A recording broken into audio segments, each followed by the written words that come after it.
ओम नमः शिवाय। हर हर महादेव। राधे राधे। आइए सुनते हैं चैत्र मास के शुक्ल पक्ष की कामदा एकादशी की व्रत कथा। धर्मराज युधिष्ठिर बोले, हे भगवान, मैं आपको कोटि कोटि नमस्कार करता हूँ। अब आप कृपा करके चैत्र शुक्ला एकादशी का महात्म्य कहिए। इस एकादशी का क्या नाम है और उसके करने से क्या फल मिलता है? श्री कृष्ण भगवान बोले, धर्मराज, एक समय यही प्रश्न दिलीप ने गुरु वशिष्ठ से किया था। तब गुरु वशिष्ठ ने कहा, राजन, चैत्र मास के शुक्ल पक्ष में कामदा नाम की एक एकादशी आती है। वह परम पूर्णमयी है। यह सभी पापों को जलाकर राख के समान नष्ट कर देती है। यह पुत्र पौत्र देने वाली होती है। इससे मनुष्य कुयोनि से छूट जाता है।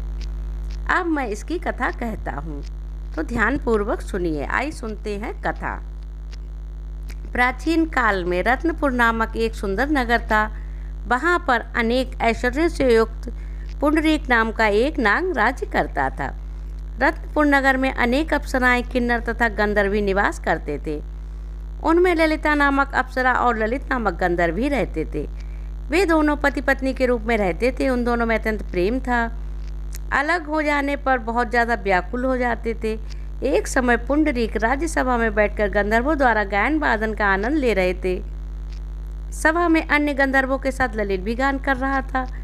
गाते गाते उसको अपनी प्रिय ललिता का ध्यान आ गया और उसके ध्यान में स्वरभंग होने के कारण वह शुद्ध गायन करने लगा। ललित के मन का संताप जानकर करकोट नामक नाग ने गायन में त्रुटि होने की शिकायत राजा से कर दी। तब पुंडरीक ने क्रोधपूर्वक ललित को शाप दे दिया, दुर्बुद्धे, तू मेरे सामने गाता हुआ अपनी पत्नी का स्मरण कर रहा है, तो तू कच्चा मांस खाने वाला और नरभक्षी बनकर, राक्षस बनकर अपने किए कर्म का फल भोग। पुंडरीक के शाप से ललित उसी क्षण विकराल राक्षस हो गया और वह अनेक दुख भोगने लगा। अब उसकी प्रीतिमा ललिता को यह सब मालूम हुआ तो उसको अपने पति की विकराल आकृति देखकर मन ही मन अत्यंत दुख हुआ और वह अपने पति का उद्धार का मार्ग सोचने लगी। एक बार ललिता ने अपने पति के पीछे घूमती घूमती विंध्याचल पर्वत पर चली गई, जहाँ पर भृंगी ऋषि का आश्रम था। ललिता शीघ्र ही श्रृंगी ऋषि के पास गई और वहाँ जाकर विनीत भाव से प्रार्थना की, हे मुनिदेव, मैं बहुत दुखी हूँ, आप मेरी विपत्ति का निवारण कीजिए। श्रृंगी मुनि से बोली।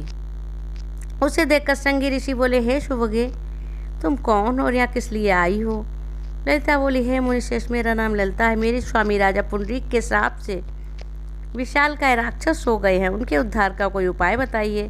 श्रृंगी ऋषि बोले, हे गंधर्व कन्या, अब चैत्र शुक्ला एकादशी आने वाली है, जिसका नाम कामदा एकादशी है। उसका व्रत करने से मनुष्य के सब कार्य सिद्ध होते हैं।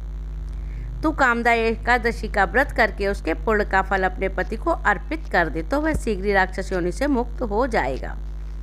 मुनि के ऐसे वचन सुनकर ललिता ने चैत्र शुक्ला एकादशी आने पर विधि पूर्वक उसका व्रत किया और द्वादशी को ब्राह्मणों के समीप अपने व्रत का फल अपने पति को देती हुई भगवान के समक्ष प्रार्थना करने लगी, हे प्रभु, मैंने जो ये व्रत किया इसका फल मेरे पतिदेव को प्राप्त हो, उसके पुण्य से वह राक्षस योनि से मुक्त हो जाए। एकादशी का फल देते ही उसका पति राक्षस योनि से मुक्त होकर अपने पुराने स्वरूप को प्राप्त हुआ। फिर अनेक सुंदर वस्त्राभूषणों से युक्त होकर वे दोनों विमान में बैठकर स्वर्गलोक को चली गई।